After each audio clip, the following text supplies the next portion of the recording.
O meu pai nunca nos abandonou. Só que ele nunca teve presente. Eu costumava ir lá ver ele e na maioria das vezes eu pensava em pegar a receita da pizza que ele fazia. Só que eu nunca consegui.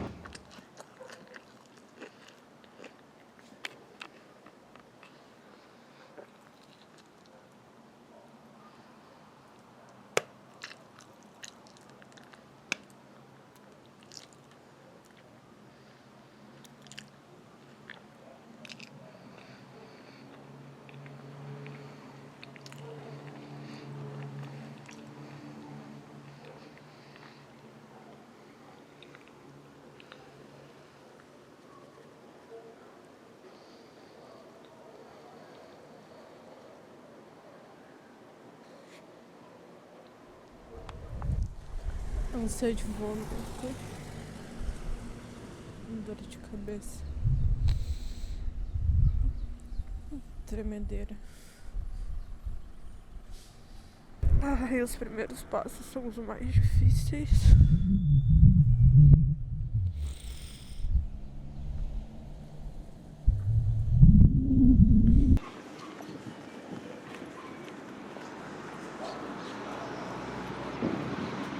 Não é algo que eu ache aceitável. E isso foi uma coisa que eu só consegui perceber depois que eu comecei a me relacionar com pessoas que tinham isso. Porque na época que eu estudava no colégio, morava aqui em Viamão, a maioria das pessoas que eu conhecia também eram de lares disfuncionais. Ver de onde a gente veio e entrar num ambiente que existia um amor e a demonstração desse amor dentro do ambiente familiar e conviver com essas pessoas. E toda essa relação positiva vindo da família me dava um desconforto de estranheza, de não saber o que fazer com aquele afeto. De literalmente não saber o que fazer com aquele afeto, ao ponto de me sentir desconfortável quando as pessoas se aproximavam de mim para me dar carinho.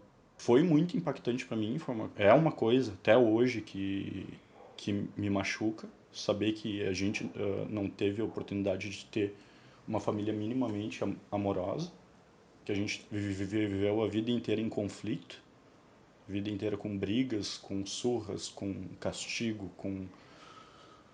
com violência verbal, física, psicológica.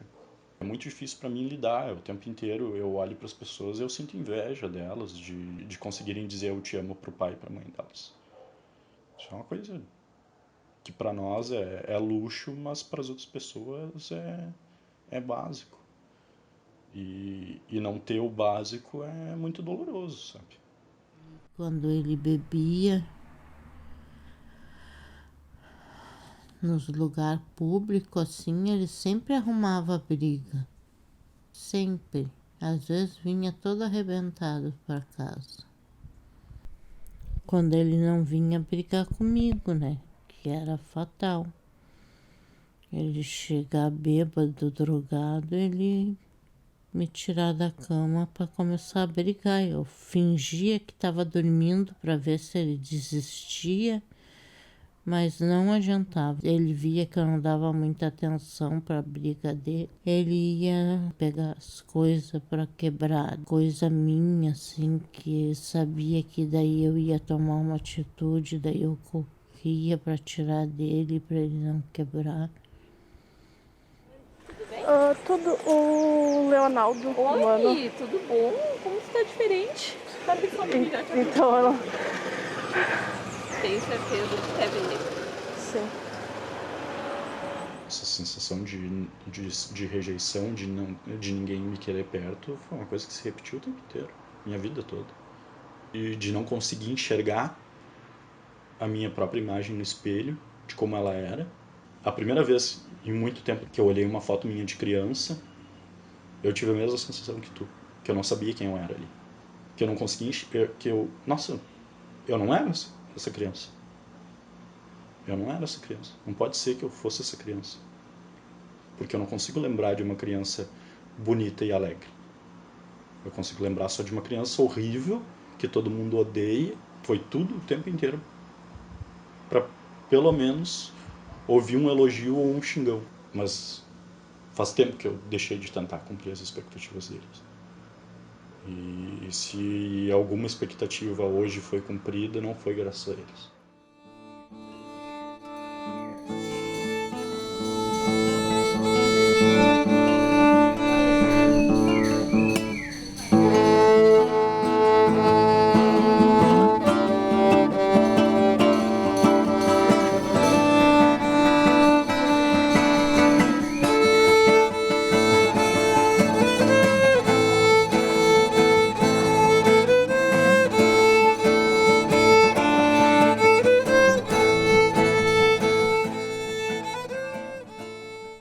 Sim, fazia anos que eu não vinha.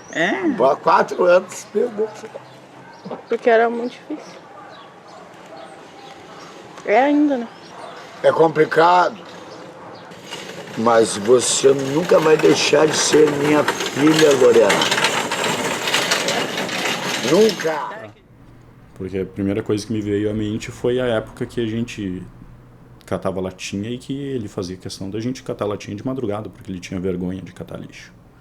Então, ver ele numa situação que ele sentia vergonha de estar para tentar sobreviver, me fez muito mal e me fez mal a ponto de não querer ver ele de novo, tanto nessa situação como não conseguir mais ver ele por conta desse acúmulo. Eu fiquei muito, muito desconfortável, porque a última vez que eu vi ele e conversei com ele foi a vez que fomos eu e tu.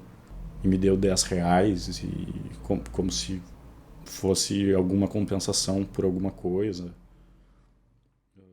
Foi tu que falou que era pra deixar que era uma menina ou foi ele? Fui eu. Porque... eu não sei, eu achava, tava com uma coisa na cabeça que era menino. Daí ele concordou. Mas daí ele falou que se não viesse menina, nós não ia tentar mais. Daí eu disse que tá. Tu queria menina? Sim, eu sempre quis 2 meninos e uma menina. Quando eu fiquei grávida do Guilherme, ele fez uma xaropada dessas de tudo quanto é chá misturado pra descer a criança, mas não descer. A minha experiência e lembrança era que o pai era alcoólatra e ele ficava enlouquecido quando ele bebia. Mas daí a mãe trouxe que além de beber, ele cheirava, se injetava e etc. E era isso que deixava ele louco. Que ele bebia sempre que fazia isso e, consequentemente, a gente achava que era porque ele estava bêbado. Mas a mãe sabia o que ele tinha. E eu não sabia disso até sábado passado. Até esse sábado. Eu fiquei sabendo disso aos 11 anos. Eu fiquei sabendo isso sábado passado. Porque talvez a mãe não tenha me passado isso porque eu tinha uma imagem clara do pai como uma pessoa que era prejudicial. Apesar de amar muito ele, tinha essa visão prática de que ele era uma pessoa prejudicial para mim e para a mãe. E eu enxergava isso e eu não me iludia dele ser uma pessoa melhor do que ele realmente era. Então talvez ela não tenha visto necessidade de trazer isso para mim, mas ao mesmo tempo ela trouxe para mim quando eu tinha 7 anos que ele tentou me abortar. Aí entra naquilo que tu falou, são coisas jogadas no teu colo, sem um mínimo de tato, que acabam com a tua vida, que criam traumas. Tipo, isso do pai querer me abortar é uma coisa que só reforça meu sentimento de rejeição. Porque ele não queria um guri. tem relação completamente indireta, né? Dele querer uma menina e de ter a coisa do cabelo comprido e a aparência andrógena e ser tratado, e todas as pessoas fora da nossa família me chamarem de menino, e ter uma dificuldade de auto-identificação, de auto-imagem, como tu tinha dito, em relação a mim mesmo, de não saber exatamente o que eu era. Porque às vezes eu penso e realmente coloco uma análise fria não, uma análise emocional em cima de todas as coisas que a gente passou. E toda vez que eu faço essa análise e revisito esses lugares, eu entro num buraco que eu não enxergo fundo.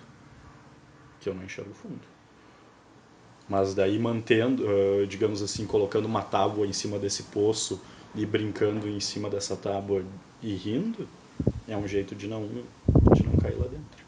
É como se eu tivesse vendo um espelho com um pedaço de plástico transparente em cima, que tu vê uma imagem distorcida, que não é bem aquilo que é tu mesmo, mas quando eu falo para outra pessoa e a outra pessoa expressa a emoção, o sentimento dela em relação a mim nos olhos, na feição, é como se tirasse esse plástico e enxergasse realmente o que estava acontecendo.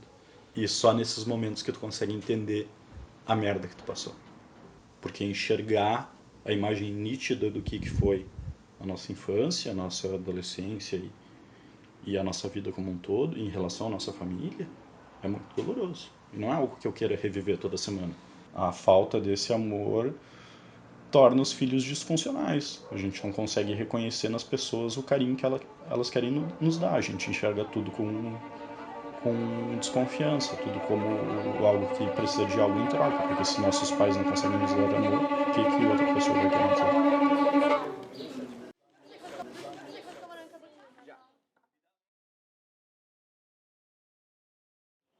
Eu tenho presente pra te dar, mas eu não vou dizer o que é agora. Não sei se ele vai me reconhecer. Não, sério, é um presente pra tu. E aí? Bom dia. Bom dia. Eu não acredito. Ai, eu não acredito, mas eu não estou reconhecendo aí. É a minha linda. E aí, como é que tu tá? Eu perguntei, é a minha linda?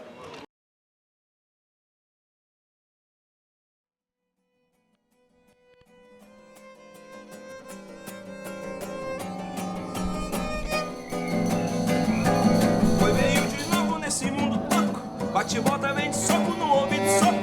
Tobo toco tá de louco, chorar é pouco. Bate coco, bate pronto, pronto, socorro. Socorro que na veia é mandada de trono. Quem tá sem tempo é porque alguém tem relógio de ouro.